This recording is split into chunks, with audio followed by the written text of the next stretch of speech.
Vamos dar continuidade aqui ao nosso curso de Mecânica Geral. Na aula de hoje, o que eu quero fazer com vocês é basicamente uma revisãozinha, tá? Eu quero fazer uma revisão, basicamente, de sistema de partículas, rotação e gravitação, tá? Na aula passada, a gente acabou, né, o tema de gravitação, discutindo a força da maré. Então, na aula de hoje, vai ser uma aula aí que a gente vai fazer uns 3 ou 4 exercícios. Tá joia? Então, o primeiro problema que eu quero propor para vocês eu quero saber, né, a medida da velocidade com a qual um projétil sai de uma arma é feita por um pêndulo balístico, tá? Que é composto por um bastão fino de massa desprezível e comprimento L e um pedaço de madeira com massa E' preso ao seu extremo, né, como mostrado na figura abaixo. O projétil atinge o bloco de madeira, fica incrustado na madeira e o pêndulo oscila no plano XY, sem atrito no ponto de apoio e sem resistência do ar. Obviamente, isso aqui é uma idealização. Sabendo que o projétil tem massa M' e que após o choque, o sistema subiu até fazer um ângulo máximo θ0 com a vertical, qual a velocidade V0 com a qual o projétil atingiu o bloco de massa M'? Tá? Aqui acho que foi um problema da lista. Tá? Já foi problema de prova há algum tempo atrás.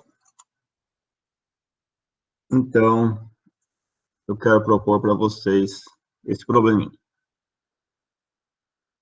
Tá? Essa massinha M' vem, bate na massa,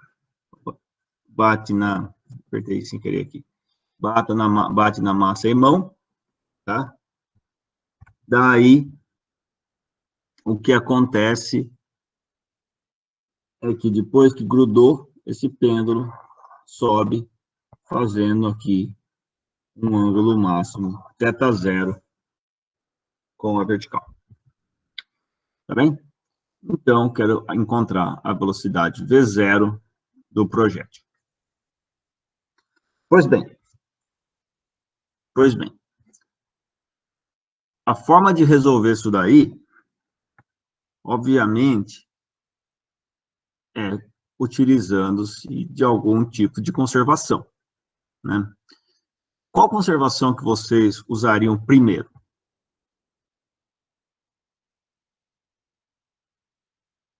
Vamos lá, de momento ou de energia? Momento. Momento, né? Até porque é um choque inelástico, então não deve conservar energia. Ótimo. Agora, vocês conservam momento linear ou angular, ou tanto faz? Você pode considerar tanto faz, angular ou linear. Então, como a gente veio falando, o choque é inelástico, portanto, a energia cinética não se conserva, apenas o momento. E a gente pode tratar o problema tanto como momento linear quanto angular, tá? E, como eu falei, o linear chega mais rápido no resultado. Por quê? O linear, você tem que, antes do choque, é mv0 na direção x-chapéu, momento linear, e depois do choque, logo ali depois do choque, tá? Eu acho que é aí que está o grande pulo do gato. Logo depois do choque, vai ser a soma das massas vezes a velocidade na direção x também, tá? Ou seja, o VI, ou seja, a velocidade inicial do pêndulo, vai ser E' sobre E' mais E' V0. Tá? Agora, antes da gente fazer a segunda parte, vamos fazer por momento angular, para vocês verem que dá na mesma. Momento angular, se eu for fazer por momento angular, eu vou ter o quê? Qual que é o I da massinha? O I da massinha, logo antes do choque, vai ser massinha vezes L ao quadrado. Tá bem? Vocês concordam? Ok. Ótimo. A velocidade ômega zero vai ser o quê? Vai ser V0 sobre L. Concorda? Sim. Ótimo. Então, o L0 vai ser M L ao quadrado vezes V0 sobre L. Ótimo? Ok. Perfeito. Agora, após o choque, o I total, ele vai ser a massa total vezes a distância. Só que as massas são pontuais, então a distância é L quadrado de novo. A distância ao quadrado, perdão. É L quadrado de novo, certo?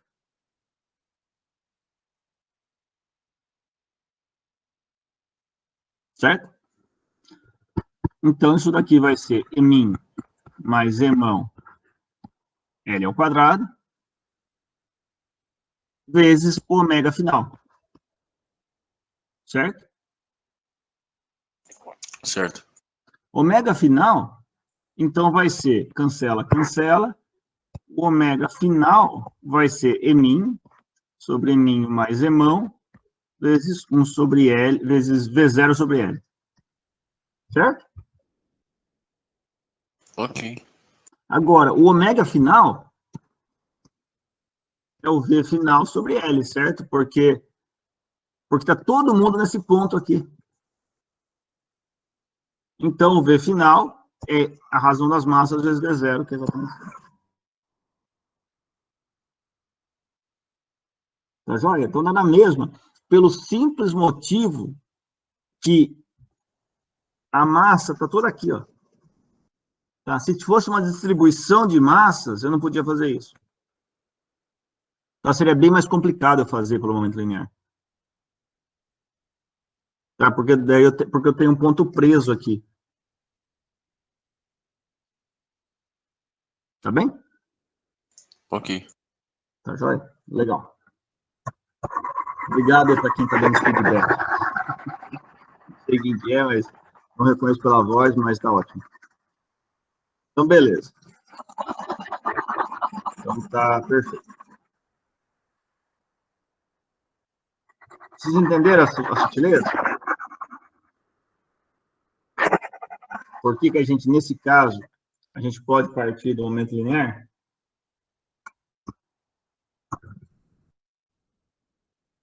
É, porque a haste não tem peso, né? Não tem massa. Exatamente. Exatamente. Exatamente. Então, logo no choque, né, a força agindo ali, né, o sistema ele começa a mover na direção, é como se fosse um choque normal de duas partículas mesmo. Tá? Pois bem, daí houve o choque. Depois que houve o choque, o que acontece? Né? Após o choque, a energia mecânica se conserva. Tá? E a energia mecânica é dada por a energia inicial, é o inicial, que é Eminho mais Emão VI ao quadrado sobre 2, que é igual à energia mecânica final. Note que eu escrevi energia mecânica inicial em termos de energia de translação. Por quê? Porque eu estou considerando, como o pêndulo, ele é as duas massinhas, vou desenhar aqui uma do lado da outra, assim, inicialmente, né, logo no começo, elas estão transladando para cá. Você pode tanto considerar essa translação assim, né, ela transladando, quanto você pode considerar se fosse um negócio rotacionando em torno desse ponto aqui, né, do eixo Z que está entrando aqui na tela. Tá? Então, quando a gente considerou energia, a gente pode considerar os dois casos. Quando a gente considerou energia de translação, fica a massa total, Emin mais Emão, vezes a velocidade inicial ao quadrado sobre 2. Tá? Agora, se eu tivesse usado o termo se eu tivesse usado energia de rotação, ia ficar o quê? I ômega ao quadrado sobre 2. Agora o I, a gente acabou de fazer que era Emin mais Emão L quadrado. O ômega era Emin.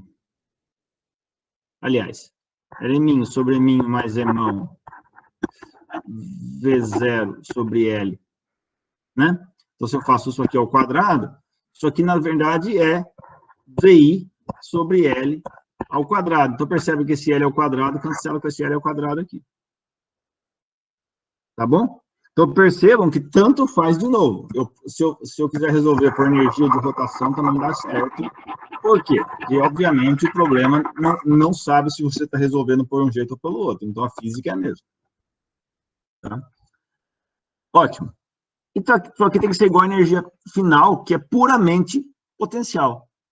Como a energia final é puramente potencial, a energia, como ele está aqui, no final das contas, então ele subiu esse Hzinho aqui, então ele vai ser a massa total, Emin mais Emão, vezes GH. Tá? Agora, o H nada mais é do que, isso aqui é o θ0 que eu havia dito, aqui é L cosseno de θ0, então o H é essa diferença. Então, H é igual a L1 menos cosseno de θ0. Certo? Daqui. Então, isso aí é Emão mais Eminho, G, L1 menos cosseno de θ0. Então, basta, eu cancelo esse cara com esse cara. Então, fica Emin sobre Eminho mais Emão, V0, tudo ao quadrado, igual a 2GL, 1 menos cosseno de θ0. Finalmente, então, o V0 é igual a isso daí. Tá? Emão mais Emin sobre Emin, raiz quadrada de 2GL, 1 menos cosseno de θ0. Eu posso fazer uma brincadeirinha, né? Cosseno de θ0, né? Eu posso reescrever usando identidades trigonométricas, de modo que 2 vezes 1 menos cosseno de θ0 vira seno de meio de θ0 ao quadrado.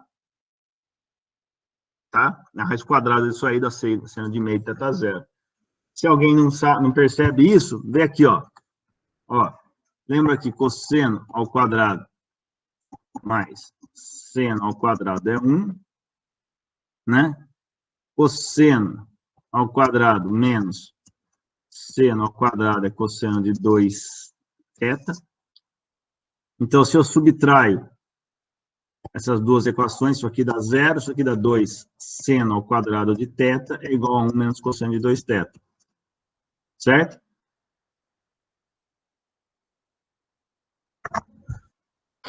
Tá bom?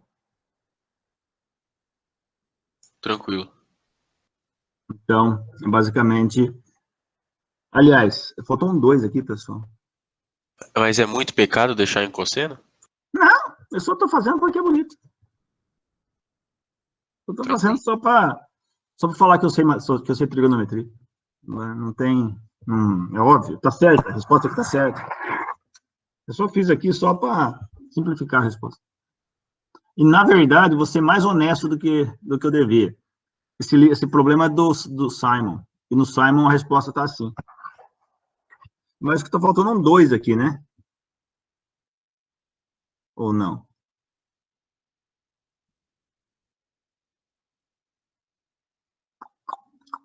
Eu acho que tá fora da raiz sai um 2. Só um 2, né? Só um 2, né? Tem razão. Tá faltando um 2 aqui.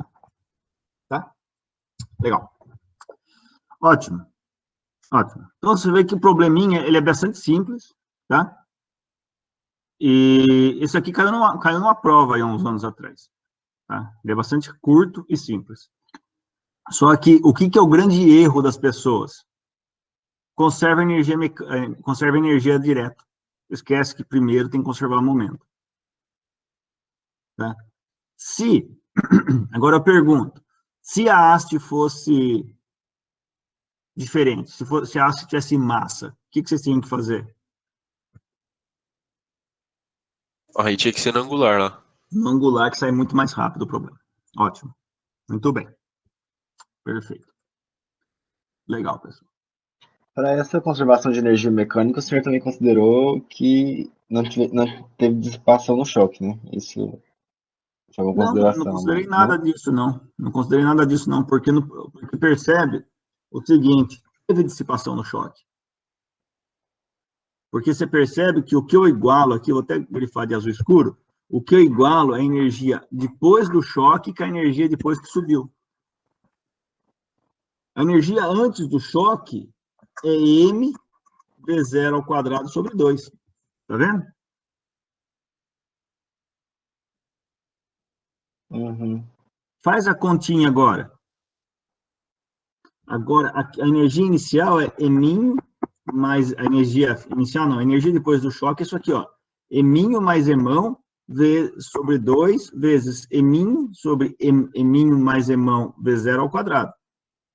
Pega esse cara aqui e compara com esse. Você vai ver que vai estar faltando energia. Entendi. Tá? Oi? Entendi. Obrigado. Legal? Então, quer dizer, no choque não conserva, não. Tá? Tá, legal. Vamos lá, pessoal.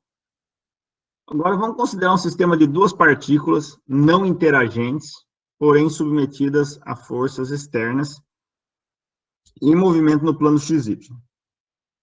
A partícula 1 tem massa 3m e está submetida à força externa F1 igual a 6m na direção Y. A segunda tem massa m e a posição é dada por 4t em x menos 3t quadrado em y. Tá? Obviamente, o 4, o 3 tem unidades para que os fatores aqui na frente da direção x e na frente da direção y sejam unidades de distância, obviamente. Considerando que em t igual a 0 as partículas encontram-se na origem e que V1 inicial é 2 na direção x, eu quero calcular a coordenada do centro de massa do sistema, o momento linear do sistema, o momento angular do sistema em relação à origem, o torque externo sobre o sistema em relação à origem, obviamente, e a energia cinética do sistema. Tá bem? Esse aqui é um probleminha muito bobinho, tá? Porque ele é fácil demais. Só que as pessoas acabam errando bastante aqui, ó. Tá? Então, por isso que eu estou chamando a atenção de vocês. Tá? Eu estou cansado de corrigir prova com erro nos itens C, D e E. Tá? Então, vamos lá. Vamos lá. Vocês vão ver que essa questão ela é bastante simples. E a questão é o que que é? É um sistema de partículas. Tá? Tem duas partículas, elas não interagem entre si, para facilitar a vida de vocês. Então, são duas partículas soltas aí num campo de força, cada um tem uma força agindo sobre. Para ser chato, na primeira partícula, eu dei para vocês a força externa, e na segunda partícula, ao invés de eu dar a força externa, eu já dei o vetor posição. Ou seja, você deriva para achar a força externa. Tá? Então, vamos lá. Coordenada do centro de massa do sistema. Tá? Se a gente quer encontrar a posição do centro de massa do sistema, o que eu preciso encontrar primeiro? A posição de cada partícula, certo? A da partícula 2 a gente já conhece. Tá? Ela já é dada no problema. Então, basta encontrar da partícula 1. Né? A gente sabe que a força agindo na partícula 1 é 6m na direção y, e que a velocidade inicial é 2 na direção x, e que a posição inicial é 0. Então, é assunto da P1 isso aqui, né? Fazer segundo a lei de Newton, eu tenho que 3m R1, 2 pontos, é igual a 6m na direção y, portanto, V1 é igual a 2t na direção y chapéu, né? Simplesmente porque eu cancelo massa com massa, 6 vira 2 e o 3 vira 1. Eita, tá difícil fazer o 2 aqui. Tá? Então, integral de 2y dt dá 2t, mais o V0. o V0 é 2 na direção x, portanto, o V1 dá igual a 2x mais 2ty. Agora, integrando de novo, eu tenho que o R1 é integral de 0 até t de 2x mais 2ty chapéu. Isso aí dá 2tx chapéu mais t quadrado y chapéu mais R0. R1 0 é 0, estava na origem, portanto, o R1 é simplesmente 2tx chapéu mais t quadrado y chapéu. Portanto, a coordenada do centro de massa é simplesmente a massa de 1, que é 3m, vezes a posição de 1, que é 2tx mais t quadrado y, mais a massa do 2, que é m, vezes a coordenada do 2, que é 4tx menos 3t ao quadrado y, dividido pela massa total, que é 3m mais m. Eu cancelo os m aqui, então aqui fica 6tx mais 3t quadrado y, mais 4tx, menos 3t quadrado y, então os termos em y cancelam, então eu fico com 10t em x, dividido por 4, dá 5 meios de t na direção x. Essa é a posição do centro de massa. Então, percebam que, apesar de cada massa estar andando numa direção, e estão variando aí a posição em y, o centro de massa se desloca apenas em x. Tá legal? Ótimo. Nenhuma dúvida, então vamos seguir. Agora, para achar o momento linear do sistema, basta fazer o quê? Basta encontrar o centro de massa. Ou seja, o P nada mais é do que massa total vezes a velocidade do centro de massa, que é 4m vezes R ponto. R ponto é derivada de 5 meios t na direção x, que dá só 5 meios. Então, fica 4m vezes 5 meios, dá 10m na direção x. Fácil demais. Tá? E agora, o momento angular. Tá? O do momento angular, a gente precisa, de novo, considerar o do centro de massa em relação à origem e o de cada massinha em relação ao centro de massa. Ou, o mais fácil é considerar de cada massinha e depois somar. Certo? Tá? O que é o erro mais comum da pessoa cometer nesses casos? É escrever que o L do sistema é 5 meios de t na direção x, vetor 10m na direção x. Dá zero. R vetor P dá zero aqui. O momento de inércia, o momento angular, desculpa, do centro de massa é zero. Tá vendo?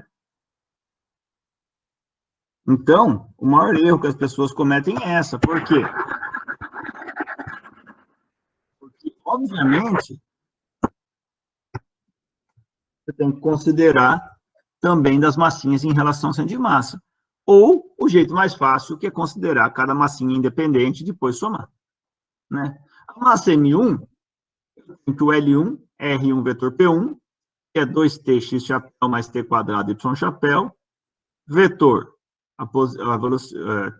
o momento linear, que é 3m, 2x mais 2t na direção y chapéu, portanto, o L1, você faz a continha aí, dá 6m quadrado na direção z chapéu. Tá? Tá? Se você não percebeu a continha, simplesmente x, y, z, daí aqui dá 2t quadrado, 0. Aqui dá 2t e 0. Então, dá 0, aqui dá 2t quadrado, aqui dá 0, aqui dá 0, e aqui dá 4t quadrado. Então, dá 4t quadrado menos 2t quadrado, dá 2t quadrado vezes 3m, dá 6mt quadrado. Tá bem? Tá joia? Só isso. A massa 2, a mesma coisa. R2 vetor P2, dá 4tx menos 3t quadrado y, vetor M, 4x menos 6ty. Portanto, fazendo a mesma matemática, eu tenho que L2 simplesmente menos 12mt quadrado na direção z. Com isso, o L total é a soma, ficou apagado aqui atrás do... Mas fica L igual a L1 mais L2. Então, dá 6mt quadrado na direção z, menos 12mt quadrado na direção z. Então, é simplesmente menos 6mt quadrado na direção z. Fechou. Aqui. Tá joia? Tá joia? Por fim, qual é o torque agindo no sistema? Tá? Para encontrar o torque, basta derivar o momento angular. Certo? Basta fazer a derivada temporal do momento angular. O torque é dL dt, que é menos 12mt quadrado, mt na direção z. Fechou? Não precisa nem fazer muita conta. Não precisa nem... muita gente, às vezes, acaba calculando o torque em cada partícula, fazendo uma contaiada, mas não precisa. Você sabe, a definição é só o torque é dL dt. Tá joia? Tranquilo. O E, para achar energia cinética, a gente cai na mesma coisa. Você pode calcular a energia cinética do centro de massa, mais o movimento relativo do centro de massa de cada partícula em relação ao centro de massa. Tá? Mas, o jeito mais fácil, já que a gente já tem as velocidades de cada massinha, é calcular para cada massinha. Então, para a massa 1, é 3m sobre 2 vezes a V1 ao quadrado, tá? Que dá 2 ao quadrado, 4, mais 4t ao quadrado, então dá 6m vezes 1 mais t quadrado. E o T2 nada mais é do que a massa 2, que é m, sobre 2 vezes a V2 ao quadrado, então dá m vezes 8 mais 18t quadrado. Somando as duas, dá simplesmente 14 mais 24t quadrado vezes a massa. O número aqui, o resultado não saiu muito bonito. Não achei números que dessem um resultado mais bonitinho, mas a conta era fácil. Tá bom, pessoal? Então, a ideia desse problema é simplesmente mostrar para vocês que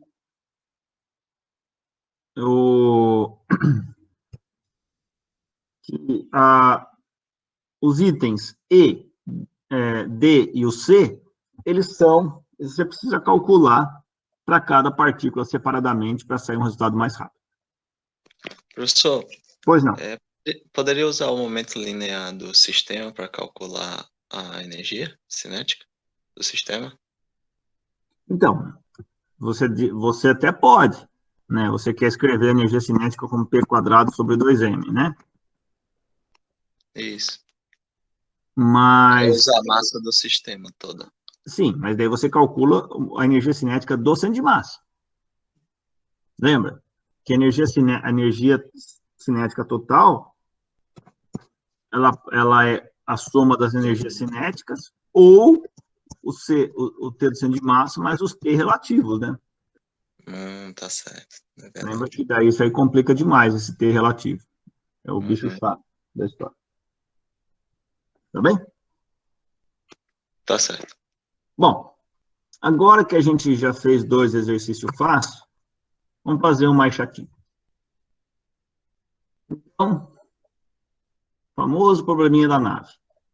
Então, uma nave não tripulada, de massa M, está viajando no espaço, ela passa por uma nuvem espessa de poeira de massa emão, cuja densidade de massa segue uma distribuição esférica e varia com raio.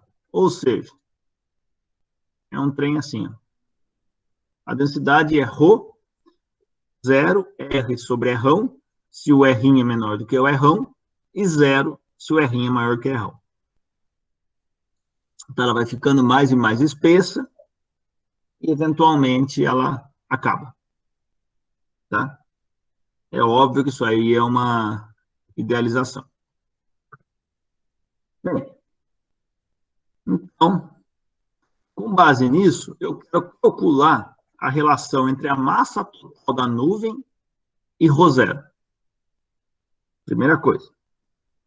Segunda coisa, encontrar o potencial gravitacional e o vetor força gravitacional que a nave sente quando está a uma distância d do centro da nuvem. Eu quero que você considere os dois casos, dentro e fora da nuvem. Tá? Então, a nuvem de poeira está aqui. Ela é esférica. Eu quero considerar quando a nave está aqui ou quando a nave está em algum ponto aqui dentro. Tá?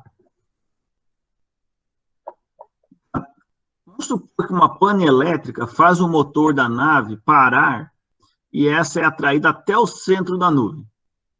Então, em algum instante aí deu uma pane elétrica, o motor parou, coisa de filme, né? A nave, obviamente, por atração gravitacional, ela é atraída e ela está aqui no centro da nuvem. Tá? Dali a pouco, voltou a funcionar o motor, quando está bem no centro. Eu quero saber qual o trabalho que o motor precisa fazer para que a nave escape totalmente do campo gravitacional da nuvem. Tá? Tá joia? Então, vamos brincar aqui. Vamos ver como é que dá esse negócio. Primeiro, né, para relacionar a massa total com a densidade, basta eu fazer o quê, pessoal? Integral com volume? Exatamente. Basta lembrar que o ρ é dm dv, portanto, a massa integral no volume de ρ dv. Então, na simetria esférica do problema, eu posso escrever que a massa integral de 0 a Rão, de 0 a π, de 0 a 2π, de ρ0 R sobre Rão, R ao quadrado, seno de θ dφ dθ dr, a integral nos ângulos dá 4π, né? A gente já sabe, né? Porque integral em φ dá 2π, integral de seno de θ dθ dá 2.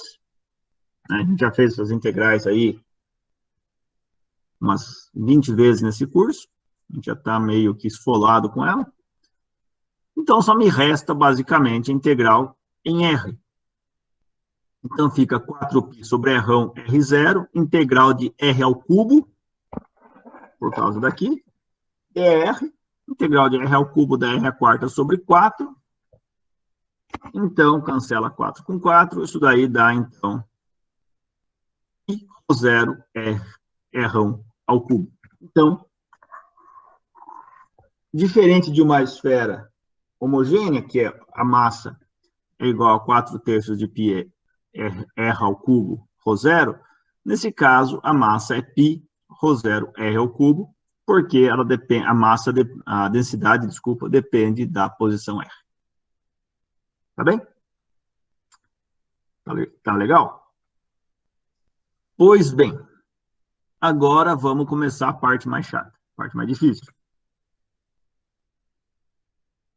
Qual que é a melhor forma, antes de escrever, qual que é a melhor forma para resolver esse problema?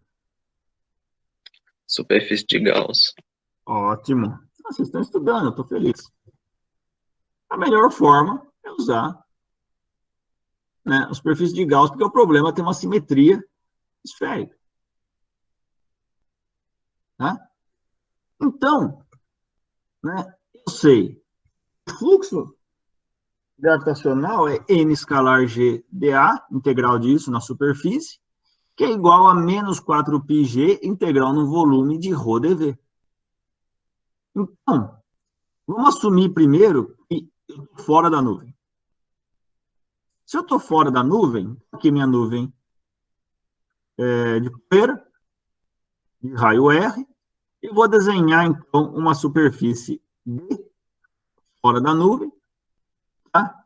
Nesse caso, a integral à direita é simplesmente a massa, porque eu estou pegando tudo, certo? Então, essa integral aqui nada mais é do que a massa, né? Então, eu tenho que integral de n escalar GdA é menos 4π Gm. Agora, pela simetria esférica, a gente pode dizer que o G é na direção R chapéu e que o N também é na direção R chapéu. Com isso, para um D constante, o G de D é uma constante, porque o G só depende de D, né? Pela simetria do problema. Portanto, essa integral me dá integral de 0 a π, integral de 0 a 2π, de GD, D quadrado, seno θ, dφ, dθ, que nada mais é do que 4π, e eu posso tirar o G de D e o D quadrado dessa integral, pela simetria, né? O D, eu não estou integrando em D, o D é uma constante. Então, fica 4π G D quadrado, ou seja, eu tenho 4π G D quadrado, igual a menos 4π Gm, eu mato 4π com 4π, eu tenho que o G, numa posição D, é menos Gm sobre D quadrado, certo? Finalmente, a força que a nave de massa M sofre é menos G irmão M sobre D quadrado na direção R chapéu. Certo? Simples assim. Tá? O potencial gravitacional fora da nuvem pode ser calculado simplesmente pela integral de G. Né? Note que a integral, como eu estou fora da nuvem, eu vou fazer de infinito até D. Por quê? Quanto que é o potencial no infinito? 0. Zero. Né? É o famoso teorema do namoro à distância. Quanto maior a distância, menor a atração. E no infinito, essa tende a zero. Tá? Portanto, o menos com menos aqui dá mais. Aqui dá zero. Tá? A integral de G sobre G vezes M sobre R quadrado dá menos Gm sobre R. Né? Então, simplesmente, o φ, numa posição D, é menos Gm sobre D. Fechou? Só ir para fora da esfera. Para fora da nuvem, perdão. Simples assim. Para dentro da nuvem. Para dentro da nuvem. Né? Para dentro da nuvem, a equação é a mesma, né? Integral na superfície de n escalar GdA é igual a menos 4πg, integral no volume de ρdV. Né? Agora, dentro da nuvem, o G e o N ainda obedecem a mesma coisa. Ou seja, o lado esquerdo é a mesma solução, ou seja, dá 4πg d quadrado. Isso não muda. Né? Agora, o lado direito muda, pois a integral é só até R igual a D. Né? Eu estou fazendo a integral dentro desse voluminho aqui. Então, a integral vai ser de 0 a D, de 0 a π, de 0 a 2π, de ρ0, R, sobre Rão, R ao cubo, tá? Seno de θ, dφ, dθ, dr. Então, isso daqui dá,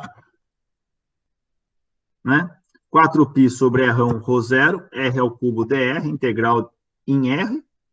Então, esse 4 com esse 4 some, e dá, então, π ρ0 d a quarta sobre R1. Tá? Percebam aí a diferença. Então, o G de D fica G de D, D ao quadrado 4π, é igual a menos 4πg, π ρ0 d a quarta sobre R1. Eu consigo ainda cancelar uns 4π aqui, esse quadrado com esse aqui fica 2. Então, o G de D fica menos G vezes π zero D ao quadrado sobre R1, tá? Se eu lembro que massa é π zero R1 ao cubo, eu tenho que π zero é massa sobre R1 ao cubo. Então, eu vou escrever meu G de D como G massa D ao quadrado sobre R1 a quarta na direção R vetor. Tá? Note que eu substitui isso daqui por M sobre R ao cubo. Então, R ao cubo com R1 dá R a quarta. Portanto, a força é simplesmente multiplicado pela massa. Fica menos G emão eminho D ao quadrado sobre R a quarta. Tá bem? Tá bem? Pois bem, a força é essa. O potencial, de novo, o potencial gravitacional simplesmente é φ de D menos o φ do R1. Por quê? Porque eu tinha vindo do infinito até aqui. Agora eu quero ir nesse ponto aqui, eu tenho que vir daqui até aqui. Tá? Então, o que acontece? Acontece que, pela continuidade do problema, se o R1 chegando por dentro ou o R1 chegando por fora, o potencial tem que ser o mesmo. Né? Então, o potencial em R1 é o único que eu conheço. Então, vou fazer φ de D menos φ de R1, a integral do G, que é G, emão, R ao quadrado sobre R a quarta, né? Menos com menos aqui dá mais, integral de R1 até Dzinho, tá? Integral de R ao quadrado dá R ao cubo sobre 3. Então, dá simplesmente o seguinte: φ de D mais G emão R sobre R1, que isso daqui é obtido lá na letra A, para o ponto R1, igual a G emão R ao cubo sobre 3 R1 a quarta. Então, isso daí dá G emão D ao cubo sobre 3 R1 a quarta, menos G emão R1 ao cubo sobre 3 R1 a quarta. Aqui mata com mata fica assim.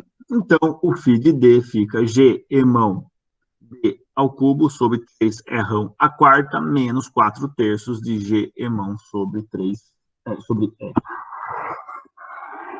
Tá bom? Tá bem? Então, o φ de D fica simplesmente isso daí para dentro da casca esférica, para dentro da nuvem, perdão. Tá? Então, percebam que quando D vale zero, ou seja, quando eu estou aqui, o potencial é menos 4 terços de Gm sobre R. Tá? Perceba que o potencial no centro, ele é maior, ele é menor, mais negativo, né? Ele é menor do que o potencial aqui. Né? Que aqui ele é menos Gm sobre R, e aqui é menos Gm sobre R vezes 4 terços, tá? Um pouco maior. Tá joia? Tá joia? Enfim, qual que é o trabalho feito pelo motor para sair desse ponto aqui e escapar do campo gravitacional? Vamos lá. Sem fazer conta, quanto é que é? Trabalho é menos a variação da energia potencial, né? Então, Isso. o trabalho do centro até o infinito é menos esse potencial que multiplica uma massinha, né? A massinha do... E quanto que é o potencial que eu uso? É o para D igual a zero. Exatamente. O trabalho feito pelo motor da nave é simplesmente menos o trabalho da força gravitacional, que é m vezes o φ do infinito, menos o mφ de zero. Portanto, é simplesmente 4 terços de G mão eminho sobre R. Simples assim, não precisa nem fazer conta. É uma conta. É conceito. Tá bom? Tá joia, pessoal? Tá legal?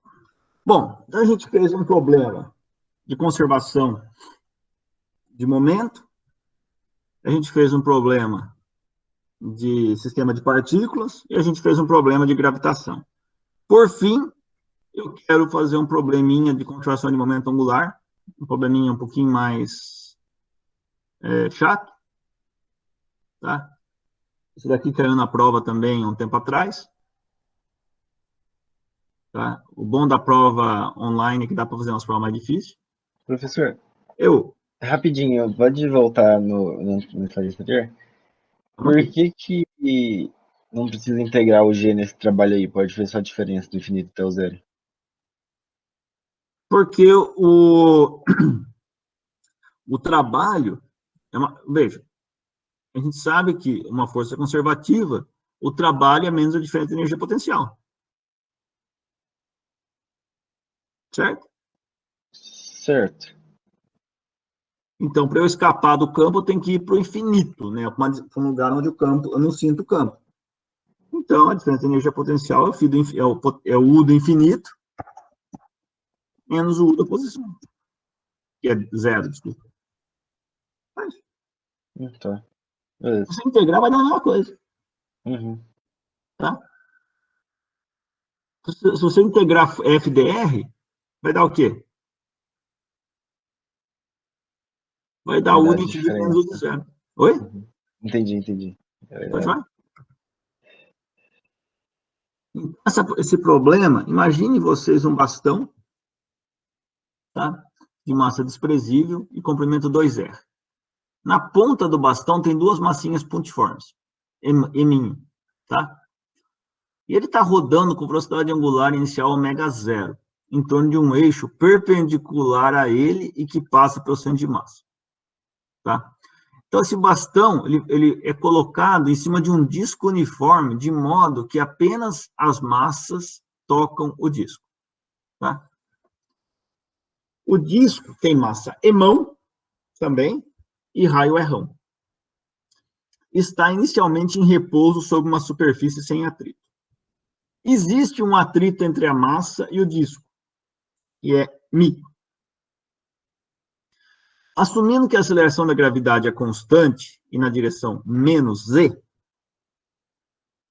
tá? Eu quero o momento de inércia do sistema, bastão e massinhas, em torno do eixo z, que passa pelo centro de massa, tá? E eu quero o momento de inércia do disco, em torno do eixo z, que passa pelo centro de massa. Eu quero dos dois, eu quero do disco e do bastão.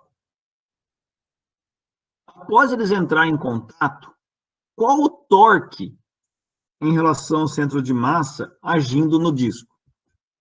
E qual o torque em relação ao centro de massa agindo no bastão? Após um tempo, o disco e o bastão vão rodar com a mesma velocidade angular, devido ao atrito. Quero saber qual que é essa velocidade angular. Simples assim. Tá? O problema é esse, ó. Você tem, olhando do lado, você tem uma haste. Essa haste tem duas massinhas na ponta e ela está girando. E embaixo aqui, tá vendo? Tem um disquinho de massa em mão. Tá? Então, esse daqui está girando em torno do eixo Z. E daí, quando você põe, você encosta, você deixa ele encostar aqui em cima, né? Você põe aqui de modo que ele encosta. O que acontece? Você começa a ter atrito aqui. Eu vou desenhar de outra cor. Você começa a ter atrito. Opa, por que eu não estou desenhando? Aqui e aqui. Tá? E começa, o atrito vai fazer o quê? Vai frear o bastão e vai acelerar o disco ao mesmo tempo. Tá? Então, esse é o probleminha. E eu quero, então, achar a resposta. Tá? Vamos lá. Primeiro, calcular os momentos de inércia. O bastão é bem fácil, né, pessoal? O basta considerar as massinhas, pois o bastão tem massa desprezível. Tá? Então, cada massinha M está a uma distância R do eixo Z, portanto, I é 2M R ao quadrado, certo? Que é M R ao quadrado mais M R ao quadrado. Simples assim, certo? Alguma dúvida aqui? Acho que não, ninguém falou nada, então não deve ter. Para o disco, pode considerar anéis concêntricos, cada um com raio R', né? A gente já fez isso nesse curso. Né?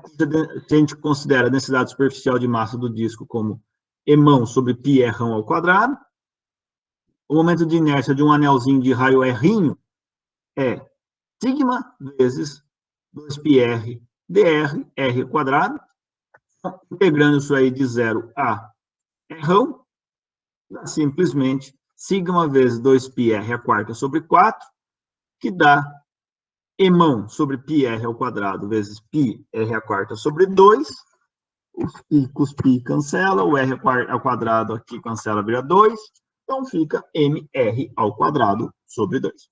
Então, achamos o momento de inércia do disco e achamos o momento de inércia do bastão. Perfeito. Perfeito. Pois bem.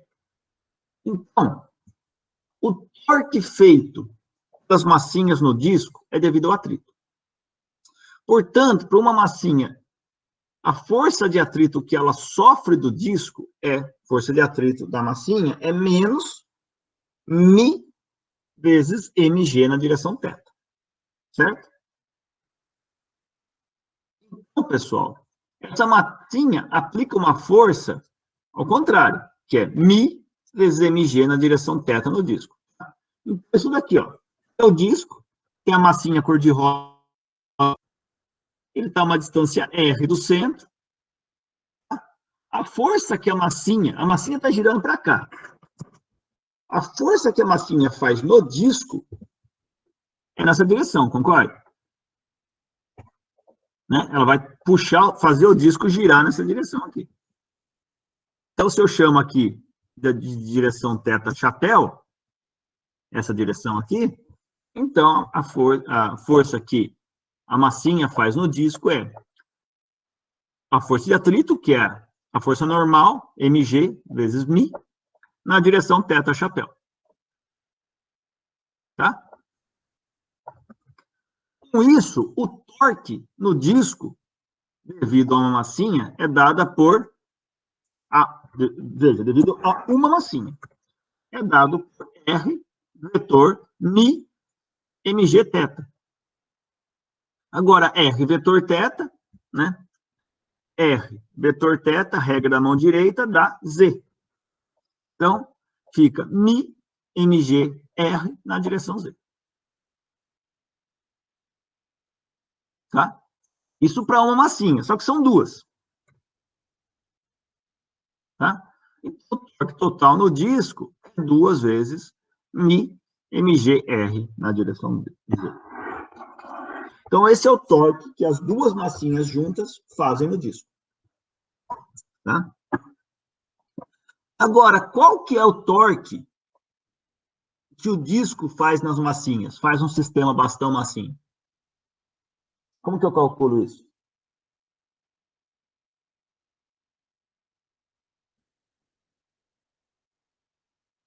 Alguém sabe? É o mesmo, só que negativo, não?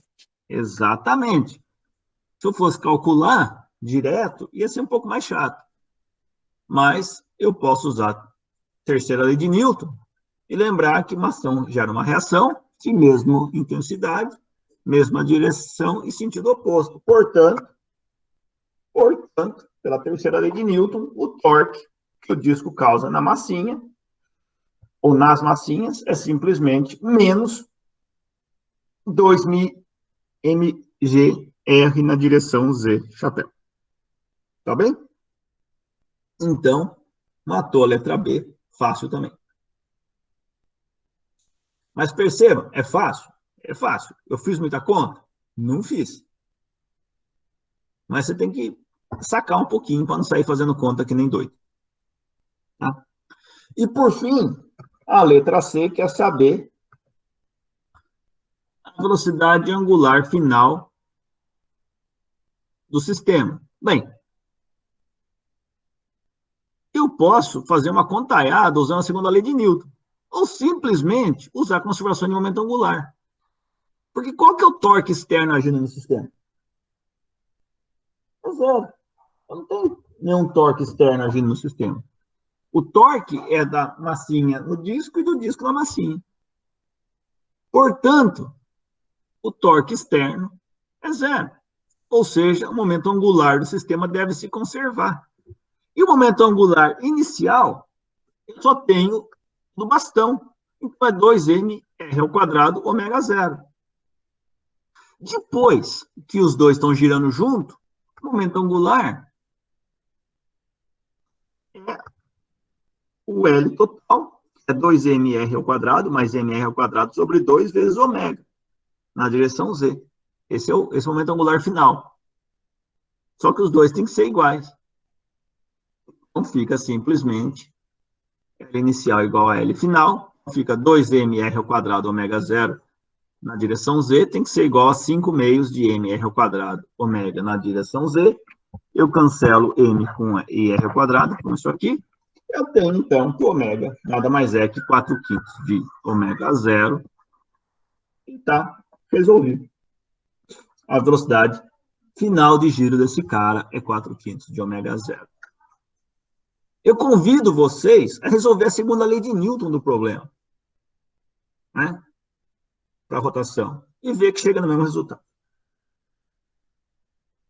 Tá bem? Tá joia? Então, pessoal, eu propus para vocês 4 probleminhas e a gente resolveu os 4 aqui juntos. A minha pergunta é, tem alguma dúvida?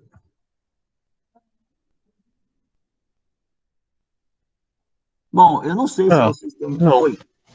Tudo certo, sim, professor. Legal. Então, se ninguém tem dúvida, eu vou parar a aula de hoje aqui. A próxima aula, pessoal, a gente vai entrar já no tema da terceira parte do curso. A gente tem a prova daqui uma semana, mas tem mais uma aula entre hoje e a prova. Então, a próxima aula, a gente já vai começar a discutir as equações de Euler.